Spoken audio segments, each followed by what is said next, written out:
I was putting my boy to bed last night and I just like hanging out with him in the bunk bed and like, this is all he wants. Yeah, true. He just literally wants me to be there to read him a book, to be there and like to show me his toys and stuff.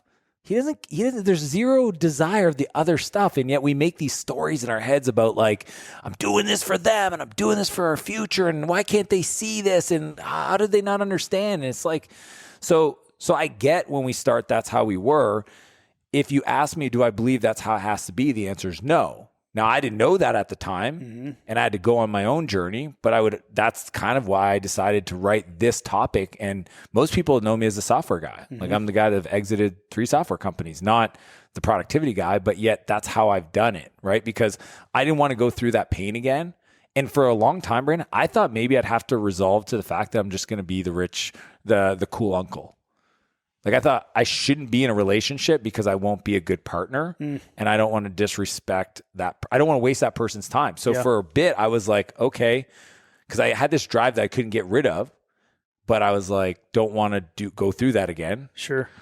And that's when I went on the journey to try to find out if there was another way. So I read all the crazy books, Men Are From Mars, Women Are From Venus. Like I read like The Way of the Superior Man. I reread the Bible. I was like, for me, I wanted to see if there was a different approach to building companies that would still resolve that for me. And I ended up meeting a guy that became a mentor of mine. And he showed me, I moved to San Francisco, kind of the heart of Silicon Valley and tech world.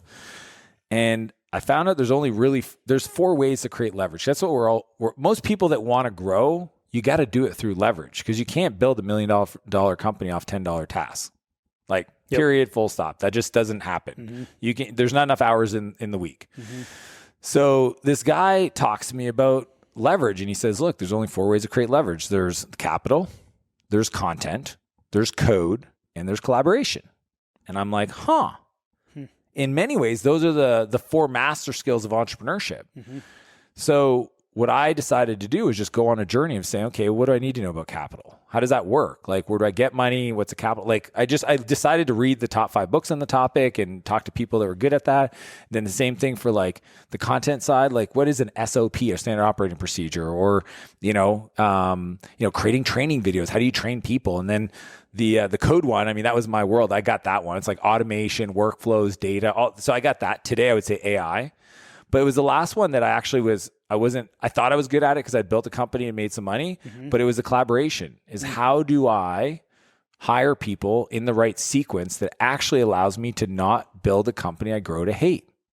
I want everybody, like, this is the mission I'm on. Yes. I want to teach entrepreneurs how to build companies they don't grow to hate. So they can stay with them forever if they want to. And like the bigger it gets, the more freedom they get. And people are like, that sounds like a pipe dream. I'll show it to you in the book. Read the book. I don't make any money from the book because I signed a deal with a publisher. Okay. Which I probably wouldn't do again, but is what it is.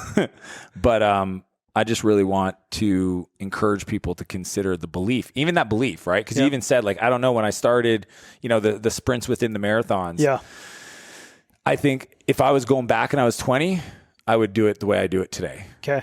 And the cool part is I think I had a lot more drive and obviously time. So I would have got there a lot faster and a lot bigger, and it would have given me more leverage than I'd have today to be able to do more good in the world. And that's what I'm hoping to teach the next generation of entrepreneurs. So do you think there's just a lot of bad programming when it comes? It's all that. Yeah. It's all the beliefs. Because, we hear people that are now successful talk about being all not balanced, but I like integrated. The other word I really enjoy is harmony. Harmony. Yeah. I think harmony is a good one because like sometimes certain parts of the orchestra is louder. Yeah. Because balance isn't a reality, I don't think, right? Balance harmony is a much better way. Yeah. And integrated. So like for me, like I just like to integrate. So like my business partners are also my snowboarding buddies, and like, so that I don't create the separation, because in the separation, it creates the increased demand. If I can go wake surf for 2 hours with my business partners, and that's considered a board meeting all day long. And that's kind of, do you go hunting with people that you're in business with? Yeah. Wow. Absolutely. What a crazy idea. Nobody told me that when I was 20. Yeah. Right. Yeah. I thought they were separate. I thought I had my friends and I had people I work with, and they shouldn't meet because I don't want the people I work with to see how I am with my friends. Isn't that crazy? So true. Yeah. Yep. So that's the... Because you think if you go with your partners that you work with, they're going to become unfocused or something. Yeah, or they're going to not respect me, you know, blah, blah, blah. But again, those are all your insecurities. And maybe they would because you are being somebody you're not. And you know what? I would encourage you to double click on that, right? So what I've learned over the years is the more you are you, the more you will attract people that like you. Like, you know what I'm saying? Yeah. Like the more I am me, the more I will bring people into my life that like me, which makes the whole thing easier. Yeah. There's no like facade. You know, somebody said once, the freest person in the room is a person with no secrets. Yeah. So like, it's the more you can get to a place where you are just who you are. Turns out that there's enough people in the world. There's 9 billion people that, you know, if a handful of them really like that version of you, they'll want to collaborate, participate. Like, I mean, Brandon, I'm sure there's people that are in the job market that wouldn't vibe with your values. For sure. And cool. They should go find their tribe. Sure. And honestly, if anything, I want to put that out to the world because I don't want them to accidentally step into my world and then be shocked. Yeah. So I actually think it's really cool when people just realize, like, I always joke with my friends because they're like, hey, man, this content stuff, like, you know, what if people judge you, da-da-da-da-da. I said, do you have friends? They go, yeah, I have friends. I go, cool. They like you? Yeah, I think they like me. Cool. 9 billion people in the world. If 1 million or 2 million of those people probably like you for who you are because you got friends, they're out there. Just speak to them. Like, you don't need the other 8 billion whatever to like you. Yeah. To have an amazing impact. So like, honestly, the journey for me, probably for the last decade, is just allowing myself to be me 100% who I am. Okay.